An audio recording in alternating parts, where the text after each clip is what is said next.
So on the one hand, you have Jon Jones, who is a amazing fighter, versus Stipe Miocic, who was an amazing fighter, fighting each other basically in 2 days at UFC 309 for the heavyweight title. Jon Jones is going to win. He's going to win decisively, and it's not because Stipe Miocic sucks. It is the opposite. Stipe Miocic is a well-rounded, balanced UFC fighter, a true MMA fighter. He has all of the qualities that anyone would ever need to possess, especially in that division. He's proven it multiple times. He's defended his belt the most times ever in the heavyweight division. He's beaten some of the best, like Francis Ngannou, Daniel Cormier, and others. The thing about Stipe Miocic, as good as he is, his last fight was a devastating knockout from Francis Ngannou, and he's facing a guy, Jon Jones, who is a sociopathic lunatic who basically is already focusing on fighting Alex Pereira. The fact that he's looking over Stipe Miocic doesn't mean that he's arrogant. It just means that he's crazy. And he's crazy because he knows in his heart, he already knows, he's going to go in there, he's going to win. And the crazy part is, how many times can you enter a fight not caring about your opponent and looking past them? Because as far back as I can remember, that's always been what he's done. He gives no respect to the opponent that he's facing. He's always talking about the next thing. He always dismisses whoever he's fighting as being less than him. And psychologically, it works. I mean, even against Chael Sonnen, it worked. It didn't work against Dominic Reyes or Gustafsson, because both of them definitely won their fight. Gustafsson won the first one. But of course, the decision went to Jon Jones, and then Jon Jones came back and beat him decisively the second time. But everyone knows that Dominic Reyes beat Jon Jones. That is uncontroversial. That is a true statement. He won 3 rounds to 1. He definitely won 3 rounds to 1, and he showed resilience, and he showed a mental toughness that no previous opponent ever has shown to Jon Jones. And Jon Jones, yes, early in his career, in his early 20s and even late 20s, he was doing fantastic against people. But those major names that everyone always brings up, these were people who were already halfway on their way out. And the thing about Stipe Miocic is now he's fighting a guy, Jon Jones is, who in Stipe is more of a family man.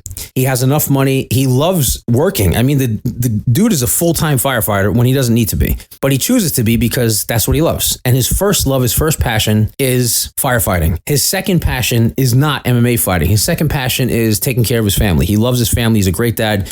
You should look on my Instagram page for some amazing footage from this past week with him interacting with his wife and his kids. It is phenomenal. I mean, if this was the 80s, this guy would be an actor. He would be a television sitcom actor because he's funny and he has this very dry sarcasm about him where people ask him questions and he just immediately, he's on point, and he's such a likable person, and he was a warrior. And again, I mean, unfortunately, I have to speak about him in past tense warrior because you can tell that he just doesn't have the fundamental requirements of being a dominant fighter. Fundamental. Number one, you have to be crazy. Stipe Miocic is not crazy. Now, he does have a little bit of crazy in him because it is crazy to get into a cage and want to beat the shit out of someone in your shorts. Basically, you're 90% naked. You're covering your asshole and your balls and your cock, and that's it. And then the rest of it is all fully exposed. You're trying to wrestle another dude while you're locked in a cage. That is crazy. For him, it's a calculated crazy because he's done it before. So this is not like something new to him. And like I said, he has the financial foundation to say, well, I don't want to do this, but he's doing it because he has an opportunity to fight Jon Jones,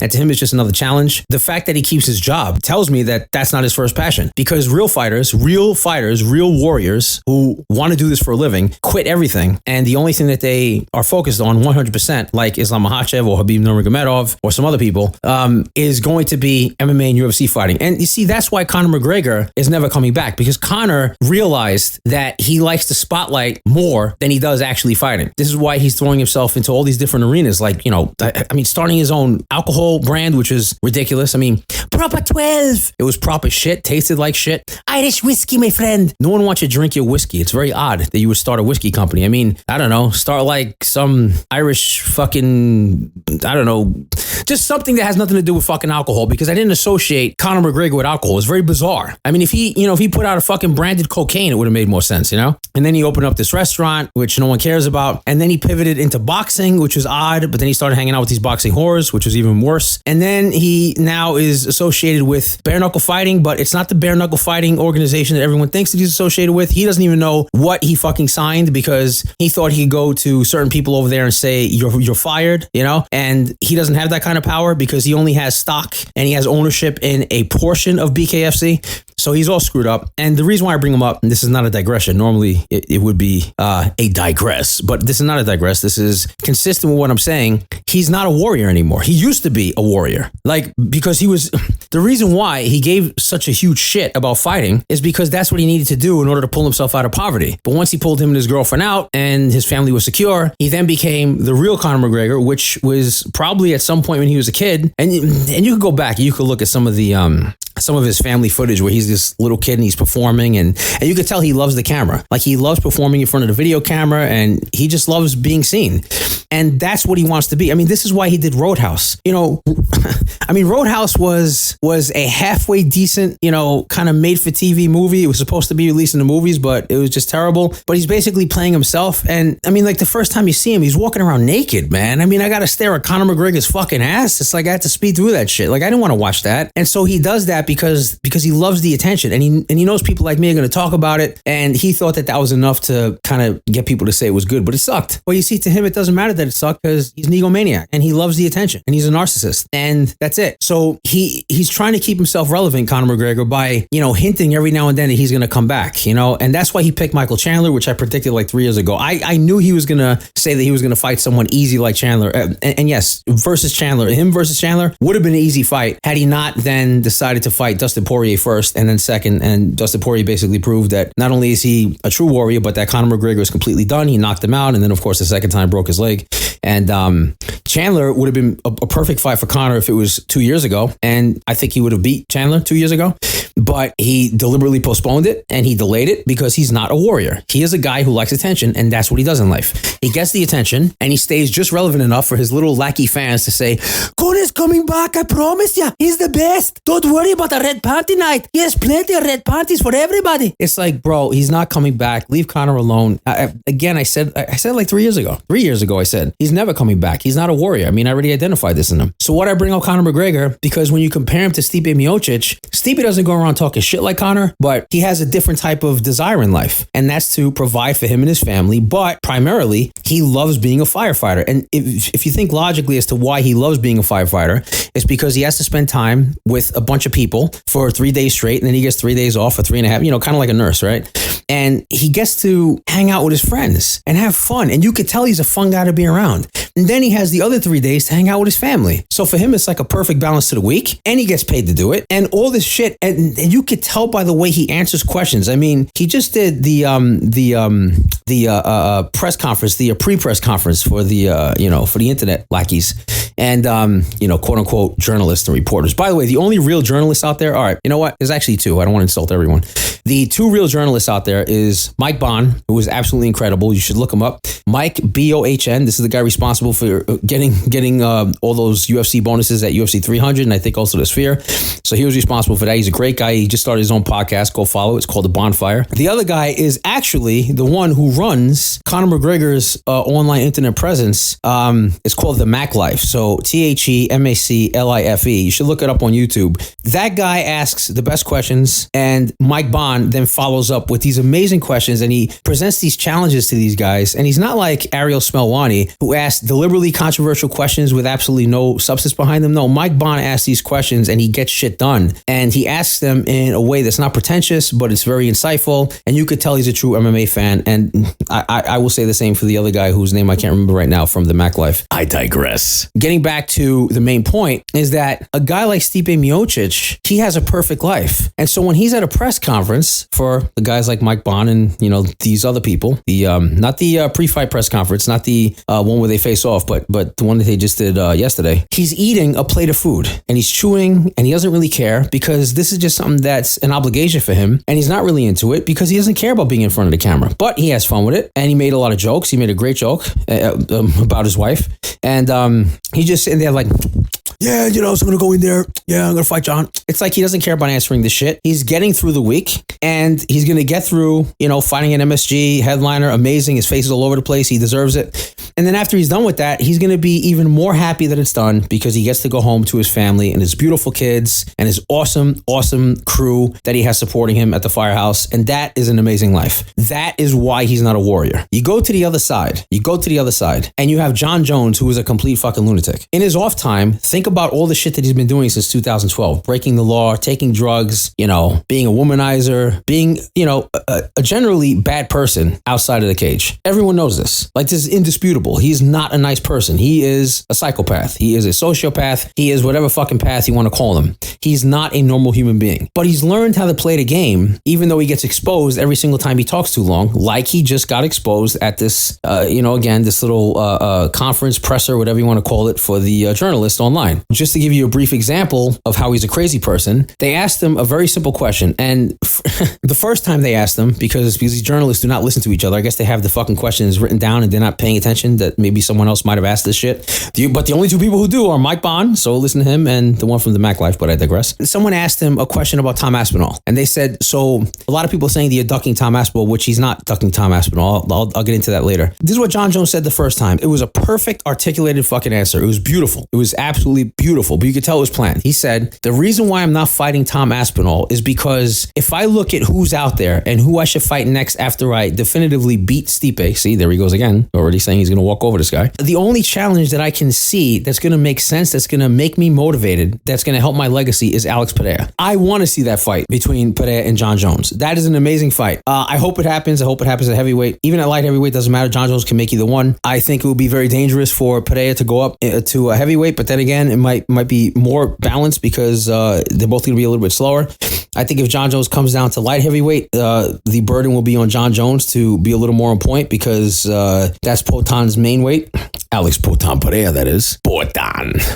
But so that would be an interesting fight, and that was a great answer, okay? And then he finished it off by saying, from a business perspective, that makes the most sense to me, all right? Okay. Now he gets asked a second time, and this is where angry Jon Jones starts to come out a little bit. Because again, if you want to reveal a psychopath, just ask him the same question like 5 times. Watch what happens when you get to the last time. You will get the real psychopath coming out. So he gets asked the exact same question the second time, and very patiently, but you can tell he's getting agitated. He says, well, I just answered that question, so I'm just going to say it again. Business-wise, it doesn't make sense. Tom Aspinall, yes, he's a great fighter. Yes, he's a great person, but he's not on the same level as Alex Pereira. And I think Alex Pereira is going to be the one that is going to do a lot more for my legacy. And I love God and I love Jesus. Praise the Lord. Ephesians, Philippians, whatever. It doesn't matter. I praise the Lord every day. It doesn't matter that I ran over someone and came back to my car for drugs, because everyone's not perfect. I'm not perfect. You're not perfect, but I'm perfect enough to know that I'm going to beat Stipe. And my next challenge will be Alex Pereira. That's why I'm not fighting Tom Aspinall. So that was the second time. Now he gets asked a third and final time at the very end of the interview. This is the last question. I'm sure it was last because he got pissed off and he walked out. And you could tell he was angry. So they asked him again, can you clarify why you're not fighting Tom Aspinall? As if this jerk didn't hear him the first 2 times. And I would have been pissed off too. But I'm not going to change my answer the way that he did because now the real answer comes out. The real answer comes out. This is the real Jon Jones. This is the psychopath coming out. Okay? The one who has mental issues. So the guy asked the question, so what do you say to people that are saying you're ducking Tom Aspinall? And he says, well, I already said it, but I'm going to say it again. You know what? I'm just going to tell you the real reason. Tom Aspinall is an asshole, and I don't like the way he's talking online, so he doesn't deserve it. That's right. He doesn't deserve it. I'm going to give it to a guy like Pereira. You know why? Pereira doesn't open his mouth. He doesn't talk. He goes in there. He fights. Tom Aspinall is an asshole. So no, I will not be fighting that asshole, Tom Aspinall. Any other questions? Thank you. Good night. And that's exactly why Jon Jones is a fucking warrior, because all he cares about is walking through people. If he was born during fucking medieval times or, I mean, he would be great during the gladiator times, right? He would be the fucking gladiator that says, I don't give a fuck. I'm going to kill everyone. I mean, he even threatened Daniel Cormier to kill him physically. He's like, no. I don't think you understand what I mean. I will kill you.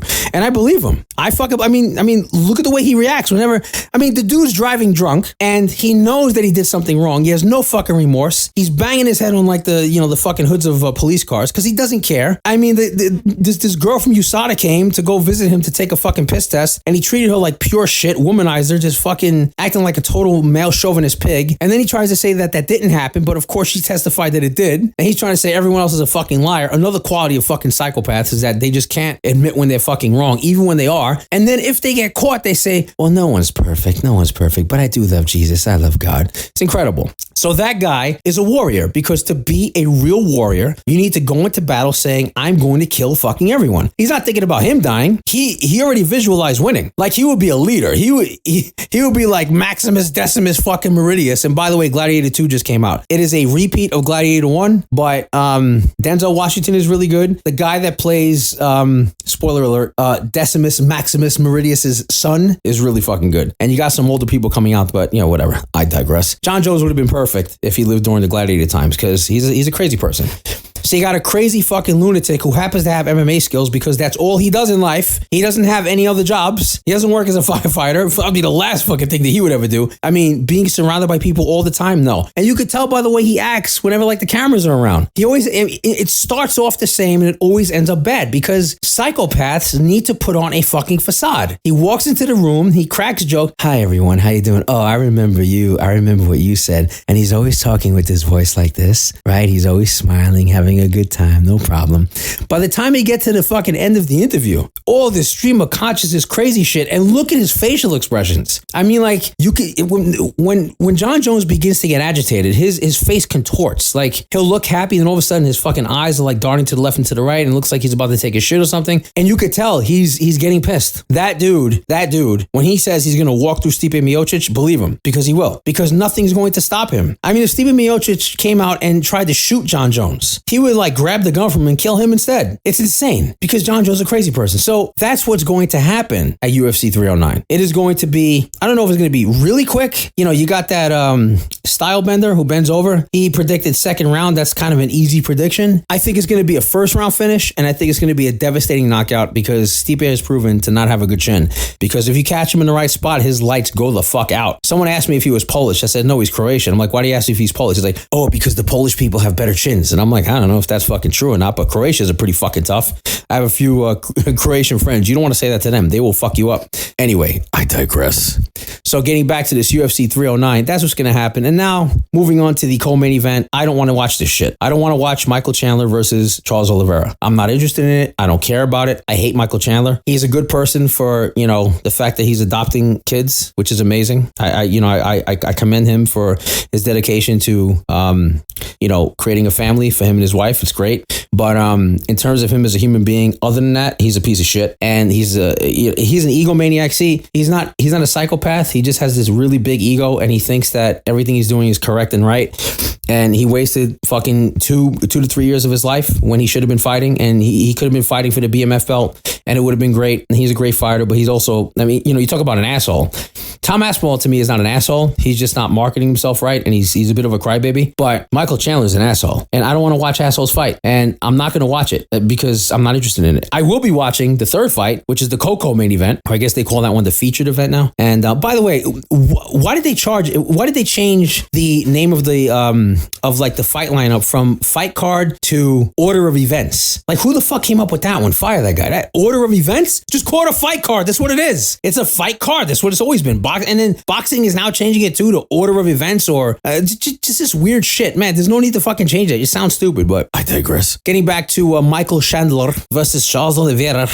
Now, Charles do Bronx Oliveira. That guy loves to fight, and he's happy to fight. So he loves to fight. He loves his family, and he loves being around people who support him fighting. And you can see he has the same crew in his corner. That guy is what you call an athlete. Now, do you see the distinctions between all these people, right? Jon Jones, psychopath, sociopath. He wants to kill people. He can't legally do that. So he entered something where he can legally do that, and he doesn't work. He doesn't care about work. He doesn't have a wife, doesn't have a family. I'm guaranteed he has kids, but he doesn't have a wife or family, and he doesn't really care about anything except killing people. So he can't do that. He fights in the UFC. He's a dominant warrior. Stipe Miocic, family man, firefighter. He is a hard-working American human being. Okay, from Croatia, but he lives in America. He is a full-blown, red-blooded American dude who believes in family and in friends and in happiness. And it just emanates from him, right? Now you have Michael Chandler, who is a complete fucking egomaniac. Nothing, no matter how many times you try to convince this guy, you fucked up, and he'll be like, yeah, I fucked up, but I'm here now. Who cares? Egomaniac. Him and Conor McGregor are both on the same fucking level when it comes to ego. It's unbelievable. And then you have the athlete in Charles Oliveira, who would have been successful at anything that he chose to do. Yes, early on in his career. I mean, if you want to see someone who started off and he was good. He was really good. He was a great jiu-jitsu guy. But when he came to the UFC, it was, it was highly unstable. All right. And he slowly learned and he became a champion. So if you want to watch the progress of someone who just he has the tenacity to win, that is what athletes do. I mean, think about Michael Jordan, right? He was cut the first time from his college team, and he was told there was never going to be a great athlete. I mean, Michael Jordan is basically the Mike Tyson of basketball, the Muhammad Ali of basketball, the Wayne Gretzky of basketball, the Babe Ruth of basketball. Who else can I think of? Larry Bird? Nah, fuck him. But I have nothing against Larry Bird. He shouldn't be in this conversation that I'm trying to have here.